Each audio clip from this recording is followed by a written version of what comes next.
Baik, selamat pagi semua. Kiranya semua sehat ya. Kita akan mulai kelas kita pagi hari ini. Sebelumnya kita akan berdoa bersama-sama. Bapa kami mengucap syukur. Pagi hari ini kembali Engkau memberi kesempatan buat kami untuk belajar dan mengajar. Dan kami juga bersyukur buat kekuatan dan kesehatan yang Kau berikan buat kami semua. Terima kasih. Berilah kami Tuhan pengetahuan, hikmat, dan kemampuan belajar firman-Mu pada pagi hari ini, dan juga belajar materi persiapan ujian kami, Bapak. Kami serahkan semua proses belajar mengajar pagi ini, dari awal pertengahan sampai berakhir. Roh Kudus berbicara. Haleluya. Amin. Ya, kita buka sama-sama Alkitab kita dari kitab 1 Petrus 2 ayat 24. Dari kitab 1 Petrus 2 ayat 24.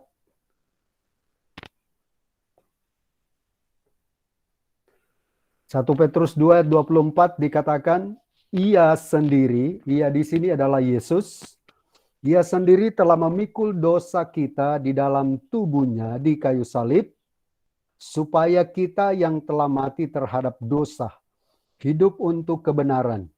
Oleh bilur-bilurnya kamu telah sembuh. Nah, ini rahasia.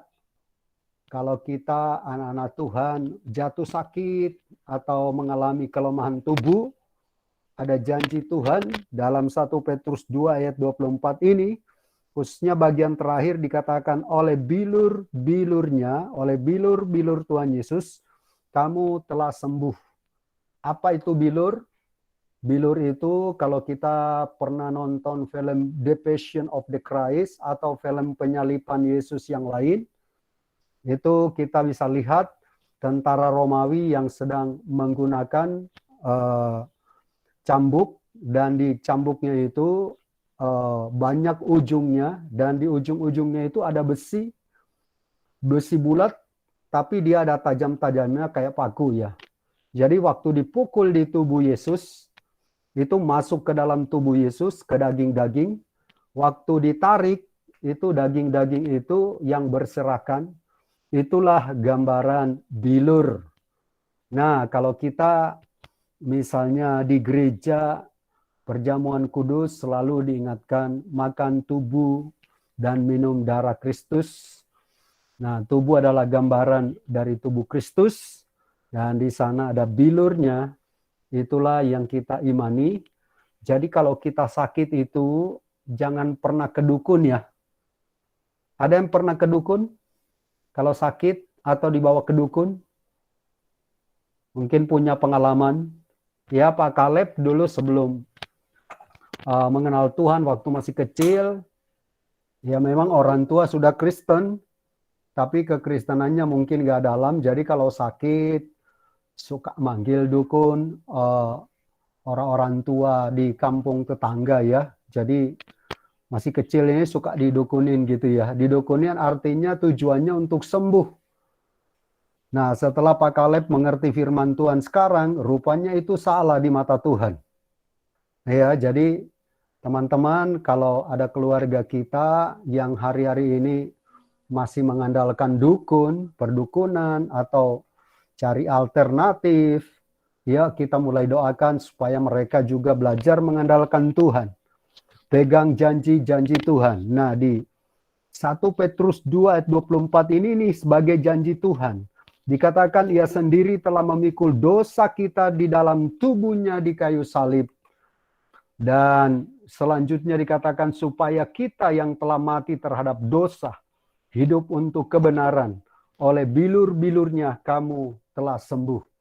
Jadi ada janji Tuhan, oleh bilur Yesus kita sembuh. Kalau kita lihat dari ayat yang lain, coba Abigail baca Matius pasal 4 ayat 23-24. Matius pasal 4 ayat 23 dan 24. Matius pasal 4 ayat 23 sampai 24. Yesus pun berkeliling di seluruh Galilea. Ia mengajar dalam rumah-rumah ibadat dan memberitakan Injil Kerajaan Allah serta melenyapkan segala penyakit dan kelemahan di antara bangsa itu. Maka tersiarlah berita tentang Dia di seluruh Syria dan dibawalah kepadanya semua orang yang buruk keadaannya, yang menderita pelbagai penyakit dan sengsara, yang kerasukan, yang sakit ayan, dan yang lumpuh. Lalu Yesus menyembuhkan mereka. Luar biasa ya. Ini janji Tuhan yang hebat, yang harus kita masukkan dalam hati kita. Dikatakan Yesus tuh berkeliling, mengajar, berkhotbah, melayani banyak orang. Dan menarik, Yesus tuh menemukan banyak orang yang bermacam-macam sakit penyakitnya. Tetapi di ayat 23 terakhir dikatakan bahwa Tuhan Yesus tuh melenyapkan segala sakit penyakit atau semua sakit penyakit. Hebat ya. Jadi kata kuncinya di sini kita hanya mau percaya, mau believe. Sehingga kita boleh mengalami kesembuhan ya. Satu ketika waktu Pak Kaleb masih ada di kota Medan, dulu sempat melayani di kota Medan 2 tahun.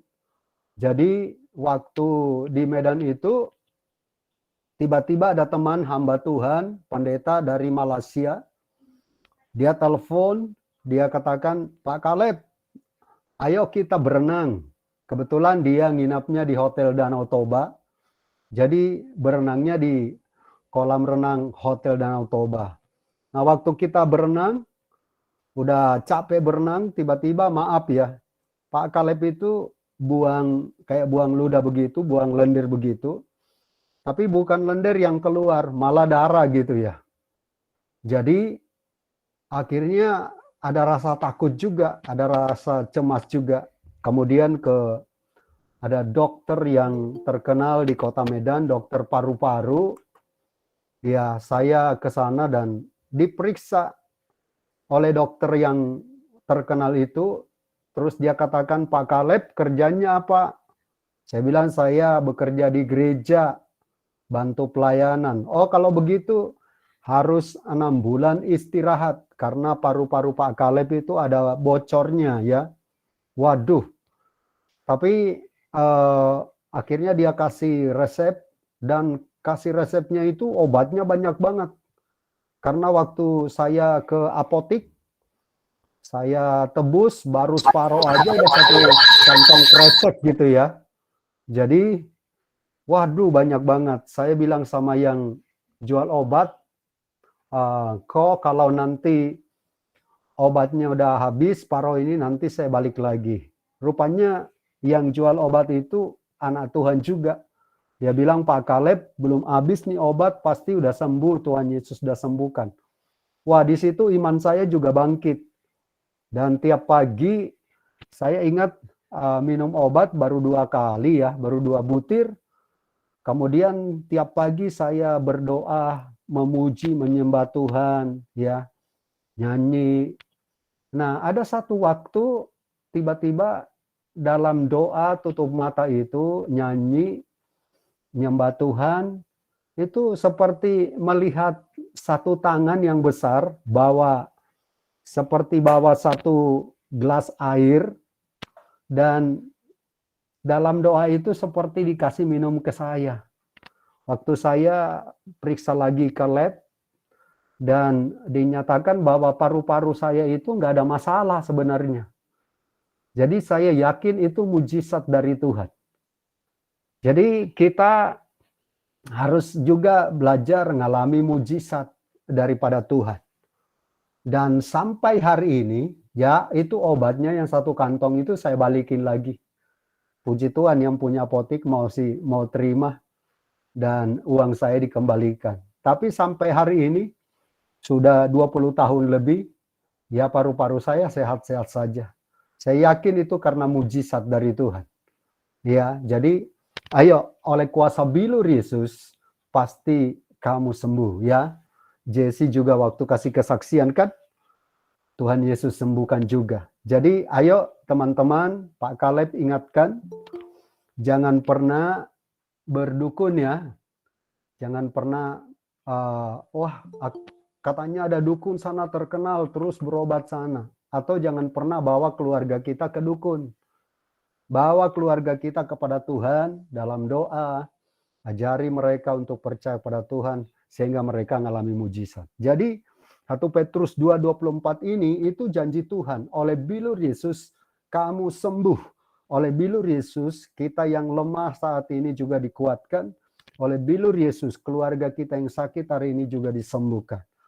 Jadi ini janji Tuhan, ya, dua ayat yang sudah dibacakan oleh Abigail juga luar biasa, bahwa Yesus Kristus itu sanggup melenyapkan segala sakit penyakit di dalam tubuh kita.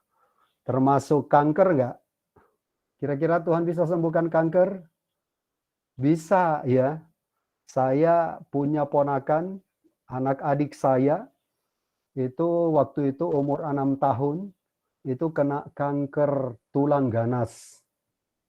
Dan sudah 6 bulan hanya terbaring di tempat tidur, dan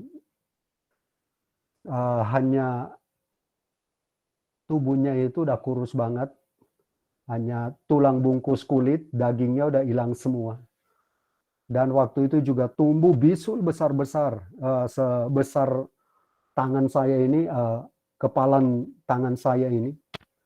Dan itu waktu itu kami berdoa di telepon, dan dia mau percaya pada Tuhan Yesus walaupun baru umur 6 tahun. Dia percaya, dia ikutin doa, terima Tuhan Yesus, minta ampun untuk semua dosa, kesalahan, dosa kutuk keturunan, dosa sakit penyakit, dan itu anak benar-benar ikut. 2 minggu berikut semua bisul-bisulnya hilang. Sekarang dia sudah sehat-sehat, hilang semua yang namanya kanker ganas tulang itu. Jadi itulah kuasa Tuhan, ya. Jadi jangan berkecil hati. Ya, ada juga yang secara manusia mungkin secara fisiknya nggak sembuh. Tapi kalau kita percayakan Yesus kepada orang-orang sakit itu, secara rohani mereka menjadi sembuh. Jadi tetap semangat. Ya, kalau sakit jangan ke dukun, itu pesan Pak Kaleb. Kalau sakit datang kepada Tuhan, doa. Kalaupun Tuhan tuntun kita harus beli obat di apotik atau berobat ke dokter, silakan. Karena medis tidak ada tantangannya, tidak bertentangan dengan firman Tuhan. Yang bertentangan dengan firman Tuhan adalah perdukunan, ya. Jadi itu yang Pak Kaleb mau sampaikan kepada kita.